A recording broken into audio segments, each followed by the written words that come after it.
Sasa kuamini kwamba wewe unatengeneza sio tatizo. Sasa Mwenyezi Mungu anasema ala innahum humul mufsiduna walakin la yash'urun. Kwa kuwa suala ni la yash'urun, inawezekana kabisa akaamini yuko katika haki, lakini yeye haisi. Kwa hivyo hilo si tatizo. Tatizo kubwa ni pale unapoamini kwamba asiyekuwa wewe ni mufsid. Madhali anatofautiana na wewe, yeye anaharibu, wewe peke yako ndio unatengeneza. Wazee wetu kwa nini walishikamana na ukomunisti na usocialisti katika kipindi cha uhuru, kupigania uhuru? Ni kwa sababu ubepari uliwaganya watu katika makundi na matabaka. Wao walipokuja wakasema tunataka classless society, tunataka society ambayo haina matabaka, tunataka kupigania utu na ubinadamu, tunataka kufanya watu wote wawe sawa. Kwa hivyo wazee wetu kama kina Nyerere na kina Kwame Nkrumah wote waliamini kwamba ukombozi wetu katika kutengeneza haya mambo yalotusibu ya wakoloni mabepari ni kushikamana na usocialisti. Lakini vile vile maprotestanti katika karne ya 15 na ya 16 kule Ulaya walipopambana na makatoliki walisema innama nahnu muslihun, wanakuja kutengeneza kanisa lililoharibika. Na hivi ndivyo kila mmoja anavyoamini. Mwaka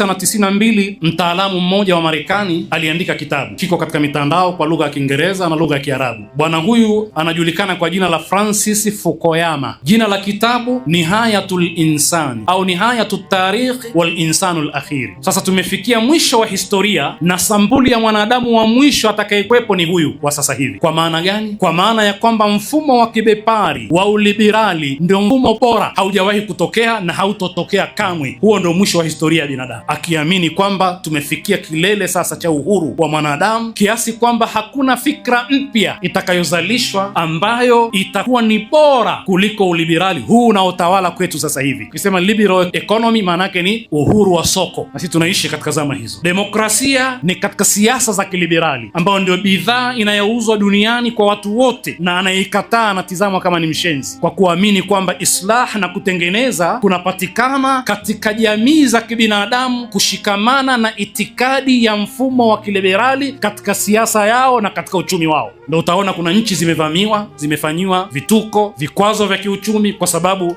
wamekataa mfumo huu. Sasa hawa wote wanasema innama nahnu muslihun, sote tunatengeneza, tuko hapa kwa ajili ya kutengeneza.